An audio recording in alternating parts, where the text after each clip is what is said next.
Husband যখন বলে যে শ্বশুর বাড়ি যাব, তা আমি বলি যে হ্যাঁ, তোমার অনেকগুলো আপু আছে, তোমার অনেকগুলো শালি আছে। কেউ বলতো যে আমি ওয়ারিতে হারিয়েছি, আবার অনেকেই বলতো যে আমি এয়ারপোর্টে হারিয়েছি। সঠিকটা আমার জানা নেই। আমার যখন ৩-৪ বছর তখন আমি হারিয়ে যাই।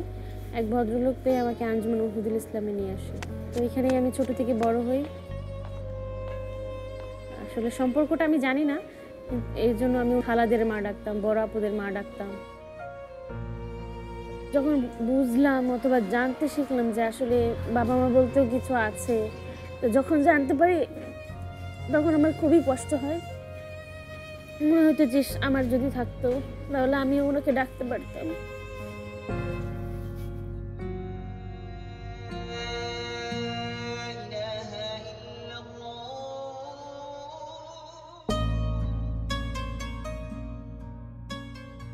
আমার যখন এসএসসি পাস হলো তখন স্যার আমাকে জিজ্ঞেস করলো, তুমি কি পড়তে চাও, কি হতে চাও? তো আমি বলে ফেললাম যে আমি নার্সিংয়ে পড়তে চাই। এই আঞ্জুমানের জন্য আমি একজন নার্স হতে পেরেছি, আমি নিজে খুবই গর্বিত।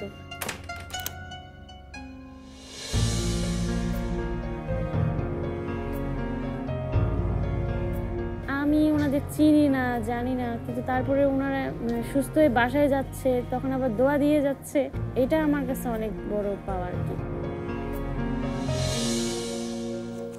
আমাদের সারা বাংলাদেশব্যাপী কিছু ডোনার আছেন যারা অল্প পয়সা তাদের মনের থেকে দেন।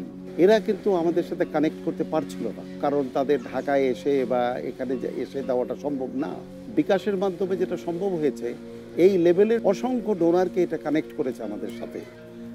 আসলে সুমি আমাদের কিন্তু একটা মাইল ফলক। যে মেয়েটির কেউ ছিল না, আঞ্জুমান তখন তার পাশে দাঁড়িয়েছিল এবং সে আজকে জীবনে প্রতিষ্ঠিত হয়েছে। এরকম অসংখ্য সুমিদের নিয়ে আমরা কাজ করি।